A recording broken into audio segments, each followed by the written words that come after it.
Hi guys, welcome back to my channel life with Kohlis. तो जी कैसे हैं आप? आई होप मेरी पूरी यूट्यूब फैमिली होगी एब्सोल्युटली फिट एंड फाइन।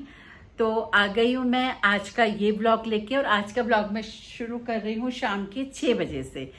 तो आज के ब्लॉग में ना बहुत सारे इमोशंस जुड़े हुए हैं और इतनी सारी यादें हैं इस ब्लॉग में। और थंबनेल देख के तो आप समझ गए होंगे, जब मैं आबू धाबी गई थी ये तब का मेरा ब्लॉग है, और गई किस मूड में थी और हुआ क्या क्या और किस मूड में मैं वापस आई, ये सारी वो स्टोरी है। तो शुरुआत मैं करूंगी कहाँ से, जनवरी से शुरुआत करूंगी जब मैं आबू धाबी पहुंची थी।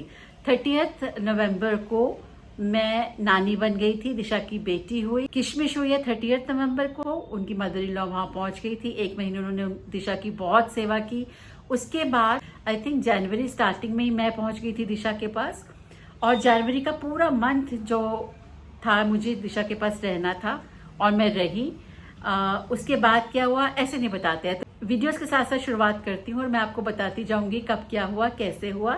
तो पहले जो आप वीडियो अभी देखोगे वो तब का है जब मैं न्यू दिल्ली एयरपोर्ट से आबू धाबी के लिए जा रही थी। तो चलिए देखते हैं पहले वो वीडियो, और बीच बीच में मैं आपसे मिलती रहूंगी और बताती जाऊंगी। एयरपोर्ट पहुंच गई हूँ मैं और लगेज ड्रॉप के लिए वेट कर रही हूँ। अभी तक जो है काउंटर ओपन नहीं हुआ है, 12 बजे काउंटर ओपन होगा और अभी बज रहे हैं 11:30। तो बस तो सारी फॉर्मेलिटीज़ पूरी करती हूँ फिर आपसे मिलती हूँ। फाइनली सब कुछ हो गया है, मेरा लगेज ड्रॉप, सिक्योरिटी चेक सब कुछ हो गया है, और अब थोड़ी सी रौनक देखेंगे एयरपोर्ट की और फिर अपने गेट की तरफ चलते हैं। मेरा गेट नंबर है 22। गाइस, कॉफ़ी की इतनी स्ट्रॉन्ग स्मेल मेरे नाक में हिट कर रही है ना, ऐसा लग रहा है कि जल्दी से कॉफ़ी पी लूँ। बट एक बार अपना गेट चेक कर लेती हूँ और फिर जाके कॉफ़ी ऑर्डर करती हूँ। तो जी कॉफ़ी शॉफ़ी मेरी हो गई है, अब मैं यहाँ पर आराम से बैठी हूँ और बोर्डिंग के अनाउंसमेंट की वेट कर रही हूँ, कब बोर्डिंग स्टार्ट करेंगे ये लोग।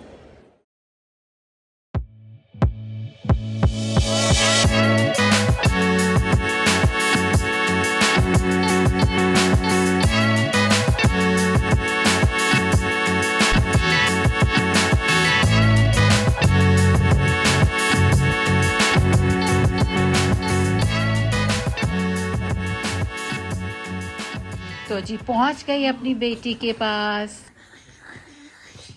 कितना ऊपर हो जाता है, तो कितना ऊपर हो जाता है, उड़ के जाएगा। हाँ कितना ऊपर। बस आबू धाबी लैंड करते ही मैं बन गई थी एक रिस्पॉन्सिबल नानी। किशमिश के साथ खेलना, उसके साथ मस्ती करना, उसकी मालिश करना, नहलाना धुलाना, दिशा का ध्यान रखना, वॉक पे लेके जाना किशमिश को साथ में। बहुत मज़ा आ रहा था इस सब में। उसके बाद 28 या 29, अब तो मुझे डेट भी याद नहीं है, जनवरी में मुझे वापस आना था।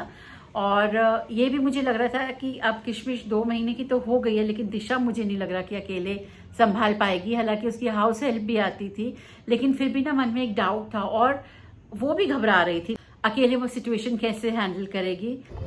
तो इस बीच बच्चों ने जिद करके मुझे रोक लिया कि 1 महीना आप और रुक जाओ। इनसे बात की तो इनकी मम्मा को और रोक लिया, तो इन्होंने बोला कोई प्रॉब्लम नहीं है।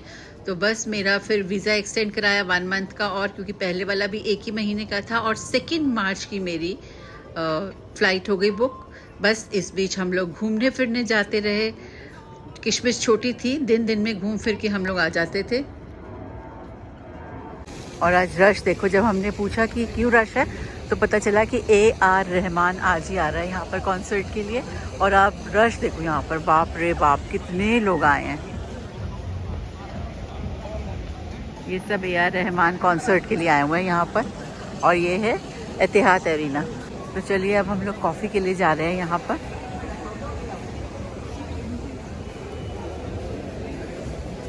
हाय हाय। 2 मार्च को मुझे रिटर्न होना था, और रिटर्न होने से 2 दिन पहले ही 28 फरवरी को हमको न्यूज़ सुनाई दी कि पता चला कि अभी अभी 2 घंटे पहले जो है ना अमेरिका और ईरान में वॉर शुरू हो गया है। और जब हमें ये पता चला ना तो हम लोग हंस रहे थे, इस बात को हमने सीरियसली ही नहीं लिया।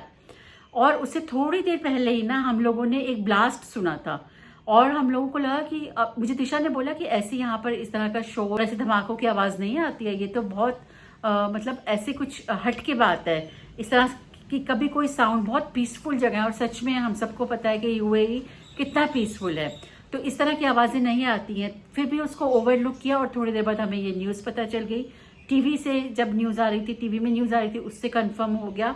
और उसके बाद तो अलर्ट्स शुरू हो गए फ़ोन्स में आने। उस तरह के अलर्ट अभी इंडिया में भी आते हैं कि यहाँ तेज़ आंधी चलने की संभावना है, बारिश होने की। उस समय वहाँ यूएई में वो इस तरह के अलर्ट आते थे और साथ में इतनी ज़ोर से उसका वो साउंड बजता था ना, फ़ोन्स में भी, मेरे भी बजता था, बच्चों के भी, कि हम लोग डर जाते थे। तो ये वाले जो ये मैसेजेस आने स्टार्ट हो गए थे हमारे फ़ोन्स पे उस समय। ये मैंने बालकनी से भी शूट किया था डे का टाइम, जब पूरे लोग अंदर, वही टाइम चल रहा था, वॉर लाइक सिचुएशन थी और बिल्कुल कोई भी बाहर नहीं दिखता था। वो सामने तो फाइन कलेक्टर्स हैं, जो गाड़ी अगर पार्किंग पे अच्छे से पार्क नहीं है तो वो फाइन करते हैं और वो भी ऑनलाइन करते हैं। लेकिन मतलब कोई नहीं दिख रहा था बाहर, ऐसा था बिल्कुल जैसे कोरोना पीरियड में हो गया था ना, बिल्कुल ऐसे कोई भी बाहर आने में डरता था। और जैसे ये मैसेज फ्लैश होता था और साइन बजता था, तब तो किसी की हिम्मत नहीं होती थी बाहर आने में। ये सारा गवर्नमेंट ने इतना अच्छा इंतज़ाम किया हुआ था कि पहले से ही बता देते थे। और ये शाम को देखो, शाम के टाइम पे भी, जिस समय मैं वहाँ पे थी वो पीक टाइम होता है इनकी ब्यूटी का, दुबई और आबू धाबी यूएई की ब्यूटी का। उस समय तो इतना प्लेजेंट मौसम होता है, लेकिन बिल्कुल कोई भी नहीं था बाहर, क्योंकि प्रॉब्लम्स ही ऐसी चल रही थी, क्या करते। हम लोग इतना डर गए थे, हम क्या सभी डरे हुए थे। हालांकि यूएई गवर्नमेंट ने बहुत पीसफुली सब कुछ हैंडल कर रहे थे। तो जब भी कुछ इंटरसेप्ट करते थे वो लोग, जो वहाँ से ड्रोन आते थे ईरान के साइड से, इतनी ज़ोर से साउंड आता था, इतना ज़ोर से धमाका होता था।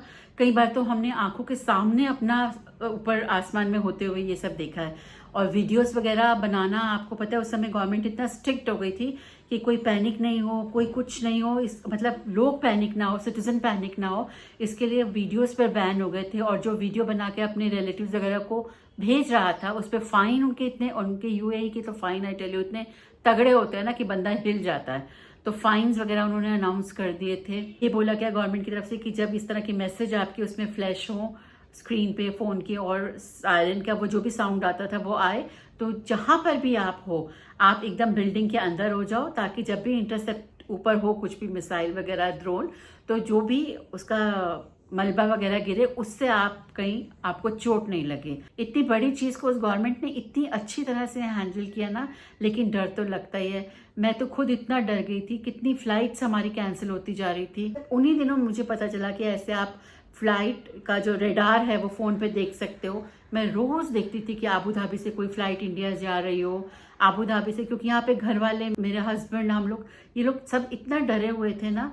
इनका मतलब ये मेरे से पूछते थे आ रही हो क्या, तो मैं कहती थी कोई फ़्लाइट ही नहीं है, कोई फ़्लाइट ही नहीं है। इतिहाद हमारी बुक हुई, वो कैंसिल हो गई। एयर इंडिया हमने कराई, वो कैंसिल हो गई। इन लोग के फ्रेंड्स हैं बच्चों के, वो लोग भी इंडिया जाने लग गए। आबू धाबी से फ़्लाइट नहीं मिल रही थी तो दुबई से नहीं मिली तो शारजाह से या ओमान से, कहीं से भी लेके ये लोग जाने लग गए। तो अगर हम ओमान से भी प्लान करते हैं आने के लिए, तो बच्चों का तो नहीं, लेकिन मेरा ओमान के लिए वीज़ा लगता। वीज़ा के लिए हमें फिर से वेट करना पड़ता। तो अब करें तो करें क्या। वेट करा हमने, फिर फाइनली जाकर हमारी एमिरेट्स में फ़्लाइट बुक हुई 11 या 12 मार्च की। इस बीच 5 मार्च को इनका बर्थडे था। सोचा था धर्मशाला जाएंगे, घूमने जाएंगे, वो सब भी जो प्लान्स थे ना वो सब कैंसिल हो गए। मतलब घर वालों से बात करने का मन ही नहीं करता था, ऐसा लगता था कि क्या बात करो, कुछ है ही नहीं करने को। फाइनली हमें जब इसका फ्लाइट का मिल गया हमें, तो हम लोग 2 बजे, मेरे ख्याल से 5, 5:30 की शायद फ्लाइट थी। वो भी हमें डायरेक्ट नहीं मिली, वो हमें मिली अब दुबई से मिली, जो कि आबू धाबी से 2.5 घंटे का रास्ता है। और ये हम पहुंच गए दुबई एयरपोर्ट, और फ्लाइट लेने के लिए बस हम लोग यहाँ पर बैठे हैं। सब कुछ हमारा लगेज ड्रॉप वगैरह हो गया था। रोहन हमें यहाँ पर छोड़ने आया था और थोड़ा टाइम था तो कॉफ़ी शॉफ़ी हम लोग पी रहे हैं। अब इस माहौल को देख के कहीं लग ही नहीं रहा है कि कुछ हुआ है। कुछ हो गया, सारा प्रोसेस करके हम लोग अंदर आ गए और बोर्डिंग की तैयारी कर रहे थे। तो अचानक, थोड़ी देर बाद अचानक से एकदम से अनाउंसमेंट हुआ कि सब लोग एस्केलेटर के पास, जहाँ लिफ्ट है उसके पास सब लोग आ जाएं।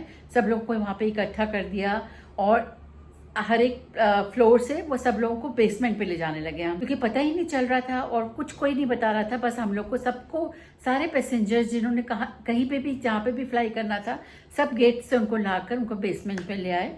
और इतना डर था, वो लोग एकदम कूल और पीसफुल दिख रहे थे, लेकिन पैसेंजर सारे बहुत डरे हुए थे। 20-25 मिनट बाद उन्होंने ये बोला कि अब situation is now under control. फिर हम लोग अपने अपने गेट्स पे गए, जिसको जहाँ जाना था। हमारा 2nd फ्लोर पे था, वहां गए और अपनी फ्लाइट बोर्ड की। ऐसा लग रहा था कि जल्दी से इस जगह से दूर हो जाए, पता नहीं, मुझे तो लग रहा था ऐसा। जब हम इंडिया पहुंचे हैं, बॉम्बे पहुंचे हैं हम लोग, शाम में हम लोग बॉम्बे पहुंचे हैं, तब जाके वहां पर पता चला है कि हमारे वहां से फ्लाई करने की, दुबई एयरपोर्ट से फ्लाई करने के बाद वहां पर दुबई एयरपोर्ट पे भी कोई इंटरसेप्ट हुआ है वहां पे मिसाइल, इसलिए हम लोग को बेसमेंट पे ले गए थे।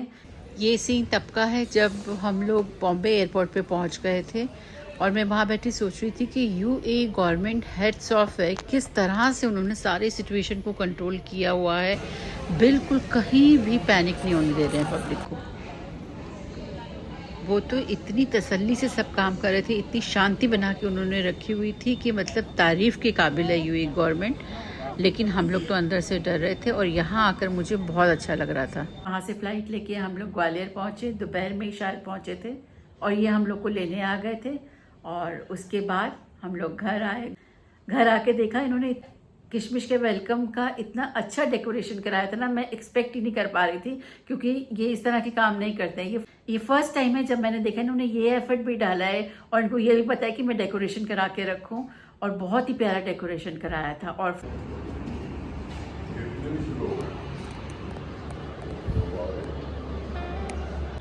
वाह वाह वाह, ये तो कितना अच्छा सजा है। लो आप लेके जाओ।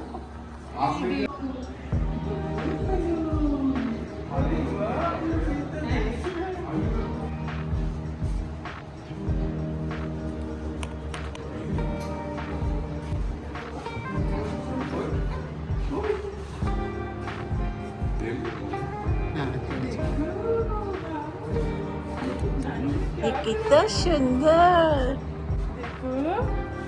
वाह, अंदर भी है। ये देखो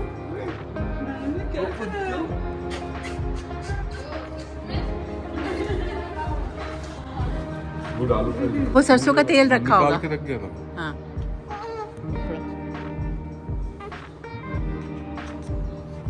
चलो ऊंचा आंटी तो आरती उतारेगी। हाँ, थोड़ा सा इस तरफ और थोड़ा इस तरफ। चलो अब आरती उतार।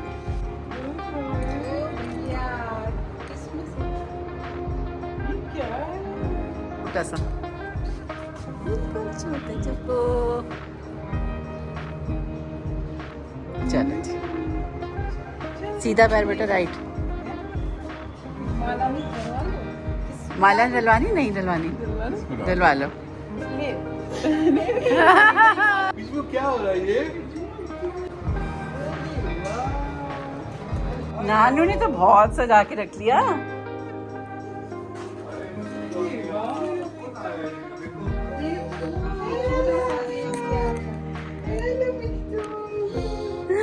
वैसे छोटा बेबी आ गया अपने घर।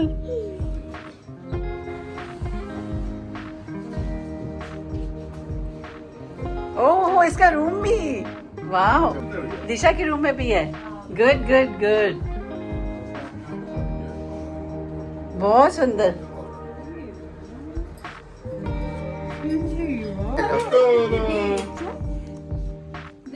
देखो नानी आ गई।